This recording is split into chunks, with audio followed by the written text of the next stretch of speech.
नमस्कार दोस्तों, MS Excel के आज के ट्यूटोरियल वीडियो में आपका स्वागत है। आज के वीडियो में हम बात करेंगे थीम की।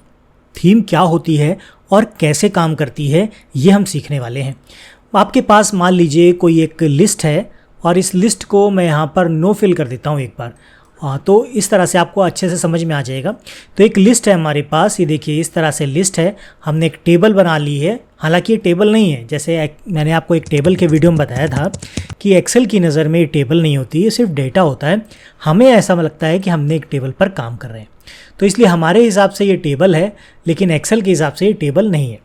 तो ये हमारे पास एक एक्सेल की शीट है जिस पर हमने एक वर्कशीट पर काम कर रहे हैं, और थीम जो है वो काम करती है, वो पूरे एलिमेंट पर काम करती है। एलिमेंट क्या होता है? मान लीजिए इसमें जो डेटा लिखा है, जो फॉन्ट है, जो स्टाइल है, फॉन्ट की स्टाइल है, जो बैकग्राउंड है, जो कलर है, वो सारी चीज़ें एलिमेंट में आ जाती हैं। और उसी पर आपकी जो टेबल है उसी पर आपकी जो थीम है वो काम करती है। अब इस डेटा को जो थीम है वो नहीं समझेगी, हम एक बार ट्राई करके देखते हैं।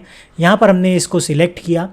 सिलेक्ट करने के बाद हम पेज लेआउट पर गए, यहाँ पर हम थीम पर गए, और यहाँ थीम पर जब हम कोई ऑप्शन थीम सिलेक्ट करेंगे तो देखिए यहाँ पर कोई भी थीम सिलेक्ट नहीं हो रही, क्योंकि थीम काम करेगी टेबल पर, और टेबल में जो भी कंटेंट है उस पर ये काम करेगी।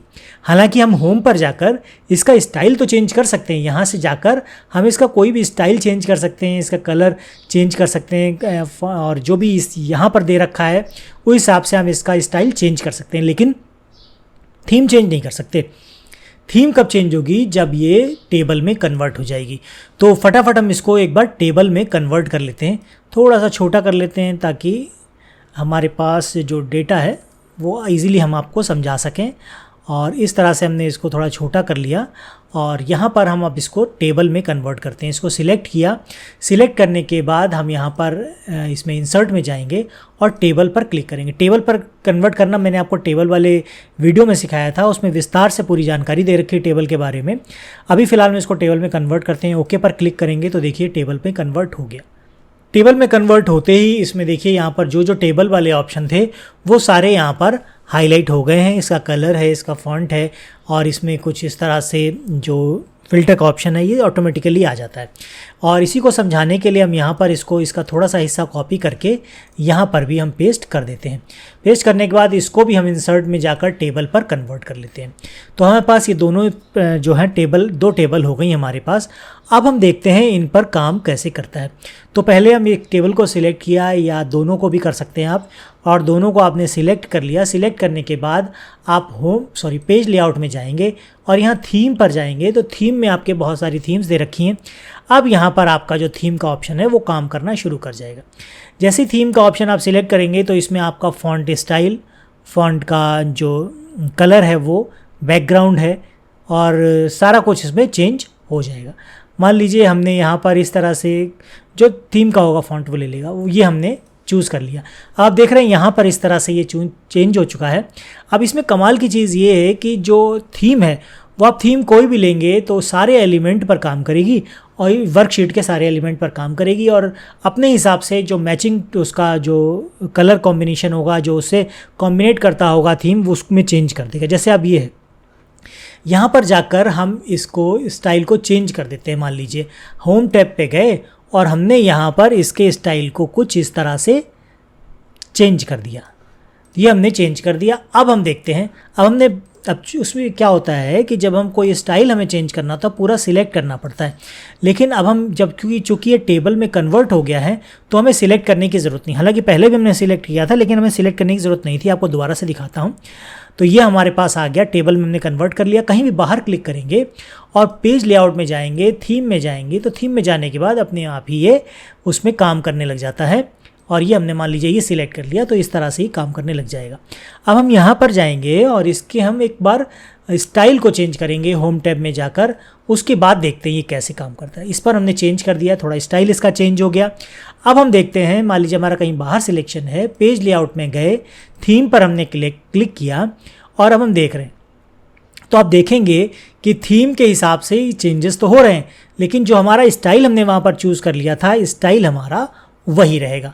मान लीजिए हम इसको चूज़ कर लेते हैं, तो ये हमारा चेंज हो रहा है, इसका फॉन्ट चेंज हो जाएगा, फॉन्ट के हिसाब से सारा कुछ चेंज हो जाएगा, लेकिन जो कलर हमने या स्टाइल चूज़ कर रखा था वो स्टाइल यहाँ पर वही रहेगा। तो इस तरह से सभी एलिमेंट पर काम करता है। अब इसमें हम एक चीज़ और कर सकते हैं। मान लीजिए यहाँ पर हमने कोई शेप लिया, आपको समझाने के लिए यहाँ पर आपने ये शेप ले लिया और शेप का कलर देखिए इसके हिसाब से आ गया, लेकिन हम यहाँ पर शेप का कलर कुछ और ले लेते हैं जो इस थीम के हिसाब से मैच करता हो। मान लीजिए ये हमने ले लिया, तो अब क्या होगा, अब होगा ये कि जब हम यहाँ पर पेज लेआउट पर जाएंगे, थीम पर जाएंगे, तो थीम जब चूज़ करेंगे तो थीम जैसे ही चेंज होगी थीम, उसी हिसाब से आपका ये जो कलर है, आपने जो शेप लिया है उसका कलर भी थीम के हिसाब से चेंज हो जाएगा।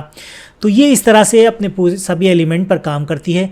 आप चाहें तो एक बार और इसमें इंसर्ट पे जाकर शेप ले लीजिए और कोई दूसरा शेप ले लीजिए। मान लीजिए आपने ये शेप ले लिया यहाँ पर और इस शेप का हमने कलर ये चेंज कर दिया। तो चेंज करने के बाद क्या होगा, अब हम दोबारा से पेज लेआउट में गए, थीम पर गए, तो थीम ने क्या किया, अपने कलर कॉम्बिनेशन के हिसाब से इनका कलर चेंज कर दिया।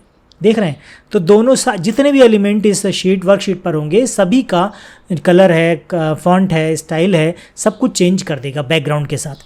तो ये इस तरह से चेंज करता जाएगा। इसके बाद इसके अलावा यहाँ पर कौन कौन से ऑप्शन होते हैं ये देख लेते हैं। यहाँ पर देखिए कलर के बहुत ढेर सारे कॉम्बिनेशन दिख रखे हैं। आप जो भी कॉम्बिनेशन सिलेक्ट करेंगे उसी हिसाब से आपका जो थीम है वो चेंज हो जाएगी। देखिए मान लीजिए ये आपने सिलेक्ट किया तो इस हिसाब से हो जाएगी, और यहाँ ग्रीन में आ गई, ये क्लिक कर दिया तो इस हिसाब से आपका ये कलर थीम के हिसाब से आपके काम करना शुरू कर देंगे। ऐसे ही यहाँ पर फॉन्ट है। अगर आप फॉन्ट कोई चेंज करेंगे तो आपकी शीट पर जितने भी जगह भी फॉन्ट इस्तेमाल हुआ है वो हर जगह का फॉन्ट चेंज हो जाएगा। ऐसा नहीं है कि किसी एक चीज़ का हो, जबकि पूरी वर्कशीट पर आप जितने भी आपने जहाँ जहाँ फॉन्ट इस्तेमाल कर रखे हैं उन सभी में फॉन्ट एक जैसा यहाँ पर चेंज हो जाएगा। यहाँ पर जाकर आप डिज़ाइन में चेक करेंगे तो यहाँ पर टेबल के वही सारे ऑप्शन आपको मिल जाएंगे। यहाँ पर जाके आप उसका स्टाइल चेंज कर पाएंगे, कैसे भी करके आप इसको चेंज कर सकते हैं। फ़िलहाल हम थे अभी थीम पर, तो थीम पर हम आ जाते हैं और यहाँ पर हमारे सामने इस तरह के ये ऑप्शन मिल जाएंगे। तो इस तरह से हमारी थीम काम करती है आपके किसी भी वर्कशीट पर कम्प्लीटली। जैसे आप एक टेबल में कन्वर्ट कर लेंगे या इसमें कोई शेप होगा, कोई भी चीज़ आप इस्तेमाल करेंगे, कोई भी एलिमेंट इसमें आ जाएगा, तो उस एलिमेंट को थीम अपने हिसाब से, अपने कलर कोड, अपने कॉम्बिनेशन, अपने फॉन्ट स्टाइल, अपने बैकग्राउंड के हिसाब से उसको चेंज कर देगी। इसलिए आपका जो थीम ऑप्शन है बहुत काम का है, क्योंकि इसमें आपको बहुत ज़्यादा मैचिंग टूल्स इस्तेमाल करने की ज़रूरत नहीं पड़ेगी, थीम ही सारे काम कर देगी। आशा करता हूँ ये जानकारी आपके काफ़ी काम की रही होगी। अगर थीम का इस्तेमाल करेंगे तो आप अपने जो वर्कशीट है या एक्सेल पर जो काम कर रहे हैं उसको काफ़ी अट्रैक्टिव बना सकते हैं। आज के वीडियो में फ़िलहाल इतना ही। थीम से संबंधित कोई क्वेश्चन है तो नीचे कमेंट कर सकते हैं। चैनल पर नए हैं तो इसी तरह के वीडियो देखने के लिए चैनल को सब्सक्राइब भी कर सकते हैं। हम मिलते हैं आपसे ऐसे ही किसी नए वीडियो में। तब तक के लिए जय हिंद।